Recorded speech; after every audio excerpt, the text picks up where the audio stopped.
Kauno rajone esančiose Girionyse pradėti sodinti maumedžių bandomieji želdiniai. Šioje vietoje jų iš viso bus pasodinta apie 3000. Nors Lietuvoje maumedžiai kai kur auga, tačiau jie nėra paplitę. Mokslininkai bendradarbiaudami su kolegomis iš Lenkijos atsivežė eksperimentinių sodinukų. Dabar yra atvežta 80 skirtingų kilmių iš įvairių Lenkijos regionų ir po 30 vienetų kilmės kiekvienos yra. Mokslininkai stebės, kurios maumedžių rūšys prigis Lietuvoje. Čia yra vienmetis maumedžio sėjinukas, išaugintas Lenkijos medelyne labai puikiai su šaknų sistema. Čia jisai užkastas ir matote, jisai jau pradėjęs čia augimą yra. Maumedžiai daugiausiai sodinami ūkiniuose miškuose medienai, nes jie greitai auga, o iš medienos gaminama daug daiktų. Taip maumedis gelbėja kitus medžius nuo kirtimo. Maumedžio mediena tai tikrai yra auksas, visoje Europoje labai didelę kainą jinai turi dėl savo statybinių savybių. Maumedis puikiai tinka, jis išlaiko ilgai, nesupūdamas išsilaiko ir puikiai tinka statybinėm konstrukcijom, anksčiau pabėgiai buvo daromi stogai. Mokslininkai sako, kad Lietuvoje miškai nyksta. Žmogaus sukelti veiksniai labai sustiprino, suaštrino tų stresorių poveikį ir svarbiausia visuomenė žinot, kad tie stresoriai veikia vienu metu. Ta prasme ir sausros, ir kenkėjai, ir eilė kitų, vėjovartos, audros, jie visi smogia vienu metu. Jeigu maumedis prigytų, jis būtų naudingas dar ir dėl to, kad kol atskiros medžių rūšys nyksta dėl kenkėjų, maumedžiai gerokai atsparesni.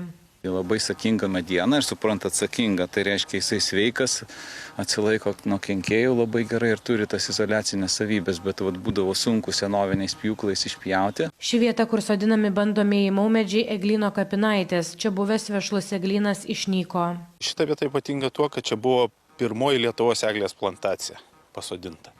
Dabar ją pasibaigus eksploatuoti, atsodinam naują bandomąją kultūrą. Dalis buvo eglių pažeista žievėgraužio tipografo, o kitą dalį spėjome nukirsti, kad paimtumėm sėklas. Mokslininkai svarsto, kad maumedžiai galėtų pakeisti ir eglynus. Jeigu mes nepadėsim, paliksim likimo valiai, sakysim, kad čia gamta susitvarkys, tai tikrai jos gali ir nelikti. Dalį labiausiai prisitaikiusių individų galim galvoti kaip priemaišą daryti mūsų kitiem ūkiniam miškam. Mokslininkai planuoja su tais maumedžiais ir jų rūšimis, kurios išliks, toliau daryti eksperimentus, kad medis prisitaikytų plisti Lietuvoje.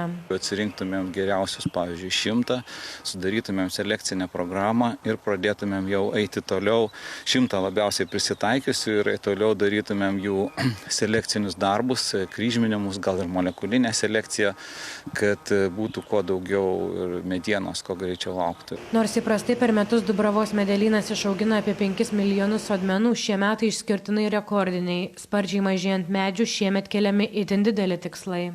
Vien paprastojo beržo planuose yra išauginti mūsų medelyne apie 5 milijonus, paprastosios pušies planuojame išauginti apie 1,5 milijono, juodalksnio 800 000, ąžuolo 300 000 vienetų. Maumedžių sodinimo eksperimento rezultatai turėtų paaiškėti po 5 metų. Ieva Diraitė, Alius Koroliovas, Kauno rajonas.